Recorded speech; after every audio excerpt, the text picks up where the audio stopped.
faut les fuir. Alléluia.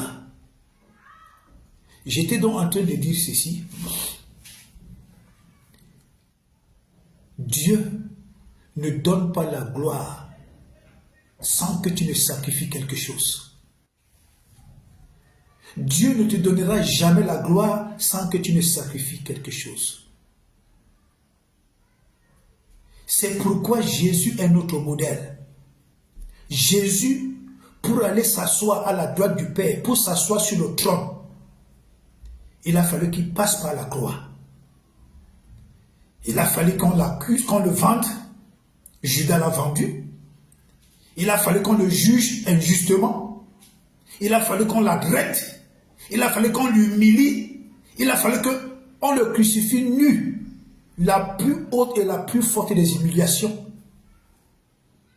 On l'a craché dessus, on l'a insulté, on l'a méprisé. J'ai dit, Dieu l'a humilié à la phase 0. Dieu a humilié Jésus à la phase 0. Parce qu'il fallait que Jésus passe par là pour mériter le trône. Il fallait que Jésus passe par là pour s'asseoir sur le trône. Il fallait que Jésus passe par là pour mériter la gloire. Il fallait qu'il passe par l'humiliation. C'est différent avec le diable. Le diable ne fait pas passer ses agents par l'humiliation. Le diable donne d'abord à ses serviteurs beaucoup d'argent et après il commence à les humilier.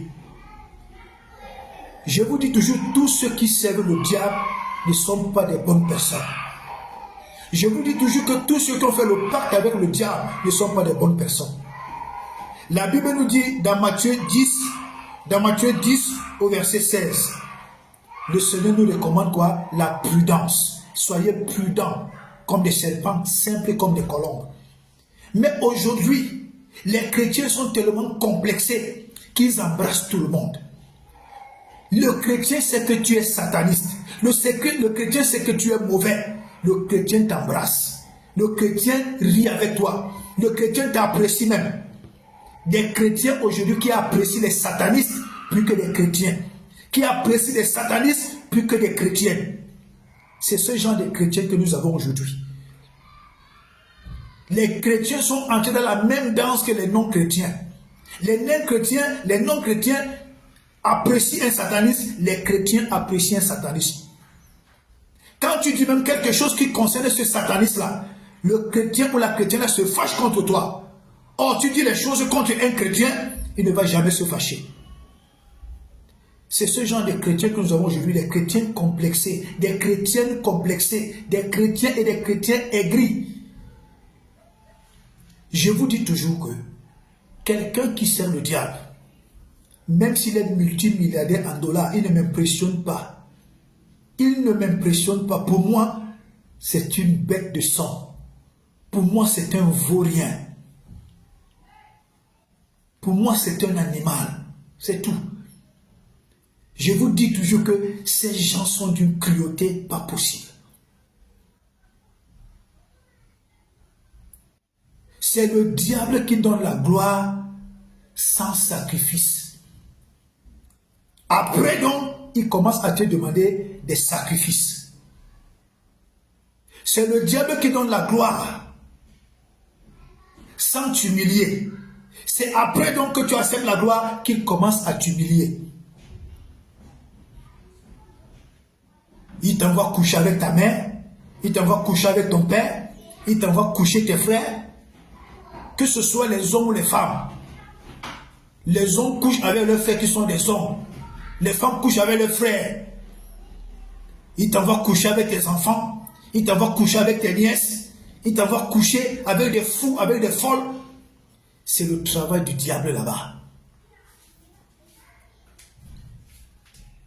Tous ces gens que vous appréciez là, qui sont des satanistes qui ont de l'argent aujourd'hui, vous ne savez pas de quel sang ces gens se nourrissent. Ce sont des poubelles. Ces gens, ce sont des poubelles. Vous les voyez, ils sont bien habillés. Vous les voyez, ils sont bien souriants. Mais si je vous dis que ce sont des poubelles. Ce sont des poubelles. Tous ceux qui, spirituellement, ne sont pas en Christ et ne sont pas passés par une vie profonde de prière, ce sont des poubelles. Je vous dis ces choses en tant que pasteur, je vous dis la vérité. Même des chrétiens, des chrétiennes, des pasteurs, des serviteurs de Dieu, des servants de Dieu, étant dans le Seigneur, qui n'ont pas une vie vraiment de prière accentuée, profonde, qui n'ont pas une vie de sacrifice, de consécration, de communion avec Dieu, qui ne sont pas passés, je peux dire aussi, par une profonde cure d'âme, un profond travail spirituel. Je vous dis que ce sont des poubelles. Je vous dis la vérité en tant que pasteur. Je vous dis ce sont des poubelles. Aucun serviteur de Satan n'est bon. Ce sont des poubelles. Je le dis aux chrétiens, je le dis à certains pasteurs qui sont complexés. Un serviteur du diable, c'est le diable, jusqu'à ce qu'il puisse se repentir véritablement. Je vous dis toujours qu'il y a un degré de satanisme que quand quelqu'un l'a atteint, il ne peut plus se repentir. Il ne peut pas se repentir. C'est le diable incarné. Quand ce genre de personne vous dit même que je me suis repenti, je suis en Christ, non. Ne croyez pas. Ne croyez pas. Les serviteurs du diable ont cette capacité qu'ils savent faire des choses d'une manière subtile, comme leur maître le diable, comme leur maître le serpent. Vous ne pouvez pas vous lever le matin, vous dites que telle personne est déjà en Christ, telle personne est déjà dans le Seigneur. Moi, je vais vous dire, vous vous trompez. Ces gars, ces personnes, femmes comme hommes, ils ont cette subtilité de pouvoir tromper les gens. Ils s'infiltrent et ils commencent à détruire à l'intérieur. Quand vous voyez un sataniste partir dans une église, on lui impose les mains, on prie pour lui, sans passer par une repentance. Sachez que ce pasteur-là est également sataniste. Ce pasteur-là est sataniste. C'est son complice, c'est son ami. Ils sont en association pour tromper les naïfs. Quand quelqu'un sait qu'il est sataniste, il n'ira pas donner sa tête. Il n'ira pas voir un vrai homme de Dieu pour qu'on prie pour lui. Il n'ira pas. Ces gars sont très bandits, très subtils. Comme leur maître le serpent, comme leur maître le Satan. Je disais donc que Dieu, lui, avant de te donner la gloire, avant que Dieu te donne l'élévation, la gloire, la promotion, il te fait d'abord passer par l'humiliation. Il te fait d'abord passer par l'humiliation. Oui, mon frère. Dieu te fait d'abord passer par l'humiliation. Parce que dans l'humiliation, il te donne du discernement. Dans l'humiliation, il te bâtit. Dans l'humiliation, il bâtit ton homme intérieur. Dans l'humiliation, il te forge le caractère que lui, Dieu, il veut. Dans l'humiliation, il te permet de voir qui tu vas marcher demain, avec qui tu marcheras demain, avec qui tu vas avancer demain, avec qui tu pourras bâtir demain. Dans l'humiliation, il te permet de voir qui est vraiment avec toi, qui n'est pas avec toi, pour que demain, tu n'embrasses pas n'importe qui. C'est pourquoi Salomon m'a dit, il y a un temps pour pleurer, il y a un temps pour rire. Dieu te fait d'abord pleurer. Dieu te fait gémir. Dieu te fait regretter même ta vie. C'est pourquoi vous allez voir parfois quelqu'un se demande que, mais Seigneur, ma vie même c'est même quoi? Qu'est-ce que ma vie devient? Pourquoi je suis comme ça? Dieu te fait passer par son moule. Le moule de la honte, le moule de l'humiliation, le moule du mépris, le moule du rejet, le moule des insultes, le moule des fausses accusations. Dieu te fait passer par là. Parce que Dieu, lui, il voudrait que tu aies et que tu épouses le caractère que lui, il veut pour te faire avancer, pour que tu mérites cette promotion, cette gloire, afin que tu puisses bien la gérer. Si Dieu te donne subitement la gloire, tu vas marcher même avec ceux qui vont te tuer. Si Dieu te donne subitement la gloire, tu ne sauras pas comment la gérer. Si Dieu te donne subitement la gloire, tu ne comprendras pas la valeur de ce qu'il t'a donné. C'est pourquoi dans chaque épreuve, il y a un message que Dieu voudrait te communiquer. Dans chaque épreuve, il y a un message que Dieu voudrait te transmettre. Dans chaque épreuve, il y a un tamis que Dieu voudrait que tu fasses entre ceux qui sont avec toi et ceux qui ne sont pas avec toi. Dans l'épreuve, Dieu te permet de comprendre que ce qu'il va te donner est très précieux. Tu passes les moments de misère, tu passes les moments de faim, tu n'arrives même pas à payer ta maison, tu galères, tu souffres, tu es méprisé, tu es rejeté, tu es jeté dans la rue, personne ne veut t'accepter. Dieu se rassure que l'humiliation soit à la phase zéro, comme il a fait avec Jésus à la croix. Jésus a été crucifié nu. Et parmi les Juifs, c'est la plus honteuse des humiliations. Dieu te fait passer par là. Parce que quand demain, il va te donner de l'argent, que tu saches bien gérer l'argent. Dieu te fait passer par des maladies graves. Parce que c'est que quand il va te donner la santé, tu sauras que la santé est précieuse. Dieu fait que tu sois humilié de maison à maison. Parce qu'il sait que quand demain va te donner la maison, tu sauras comment la gérer. Frères et sœurs, Satan n'est pas bon. Satan est mauvais. Satan est mauvais. C'est lui qui donne tout facilement.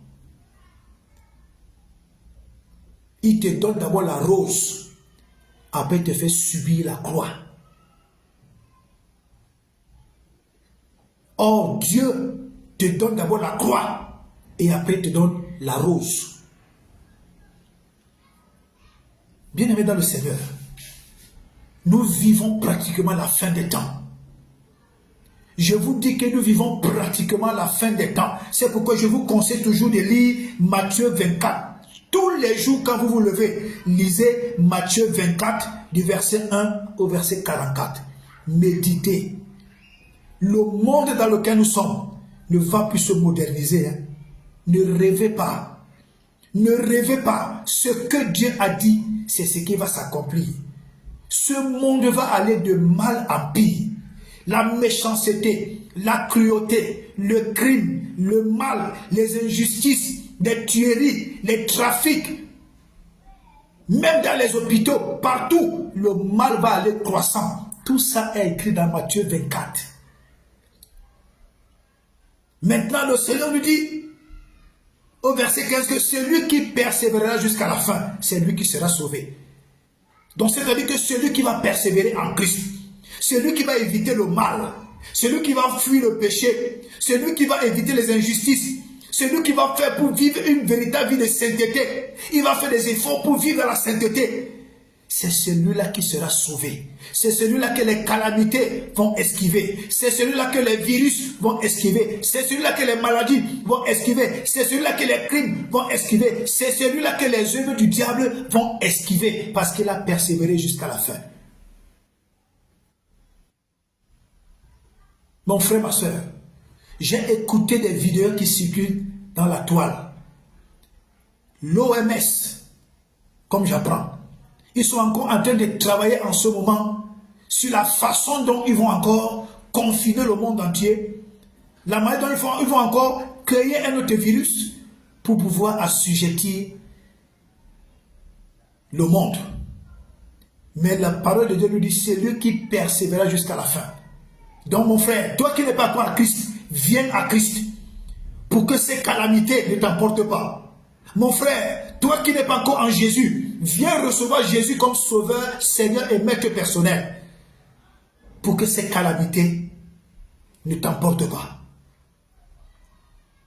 Vous voyez aujourd'hui, en Afrique centrale, je dis bien en Afrique centrale, les gens trouvent, ou alors les gens utilisent le football et les influenceurs pour abrutir la jeunesse, pour détruire la jeunesse. Je vous dis, vous n'avez aucune idée de la cruauté qui se passe dans le monde du football. Vous n'avez aucune idée. Il y a des grands footballeurs qui sont chrétiens. Il y a des grands footballeurs chrétiens. Oui, il y a des grands footballeurs chrétiens. Ils méritent cette gloire, ils méritent cette élévation, ils méritent cet honneur. Mais quelqu'un qui a joué au football, il a atteint le haut niveau au football. Il n'a pas Jésus dans sa vie. Il s'en fiche de Dieu. Il a atteint le sommet. Mon frère, soit c'est le diable qui te met en haut, soit c'est Jésus qui te met en haut. Un footballeur qui a atteint le sommet, sans Jésus dans sa vie, sans la crainte de Dieu dans sa vie, c'est quelqu'un qui a fait le pacte avec le diable. Je vous dis, il a fait le pacte avec le diable. Ton talent ne peut pas t'élever à un haut niveau. Ton talent ne peut pas. Je dis, mais ton talent ne peut pas t'élever à un haut niveau. Celui qui élève à un haut niveau, c'est soit Jésus, soit Satan. Rien que ton talent, tu ne peux pas atteindre les hauts sommets. Impossible. Même dans les entreprises où les chrétiens travaillent, il y a un certain poste que tu vas occuper. Mais il y a des postes qu'on ne peut pas te donner tant que tu ne t'es pas affilié dans le secte. Alors, chrétiens, arrêtez d'être naïfs. Arrêtez d'être naïfs. Dans le monde du football, dans le monde de la politique, dans le monde de la musique, même dans la musique gospel, même ces gens que vous appelez des icônes, vous ne pouvez pas imaginer la cruauté de ces gens. Vous ne pouvez pas imaginer la cruauté de ces gens. Je reviens un peu sur le gospel, la musique chrétienne. Il y a beaucoup de faux frères qui se sont introduits dans la musique du gospel alors que ce sont des satanistes. Ils chantent des musiques un peu chrétiennes, mais en dessous, ils ont une campagne pour embaucher les gens dans le satanisme. Quelqu'un ne peut pas être chrétien et on l'appelle faire la promotion du Rotary Club qui appartient à la Rose-Croix. Non, les Rosicruciens ne peuvent pas t'appeler si tu n'es pas Rosicrucien. Ils ne peuvent pas t'appeler si tu n'es pas l'un des leurs. C'est impossible. Ce sont les chrétiens qui vivent mal, qui vivent comme ça. Il manque un pianiste, on va chercher un pianiste rosicrucien au quartier. Il manque un chanteur, une chanteuse, on va chercher un chanteur, une chanteuse parmi les rosicruciens dans le monde. Oui, mes frères, il y en a beaucoup là qui ne chantent pas des musiques inspirées. Ils composent des chants qui font semblant d'être des chants chrétiens juste pour attirer l'attention des chrétiens, alors qu'en dessous, c'est un agent du diable qui fait sa campagne d'évangélisation.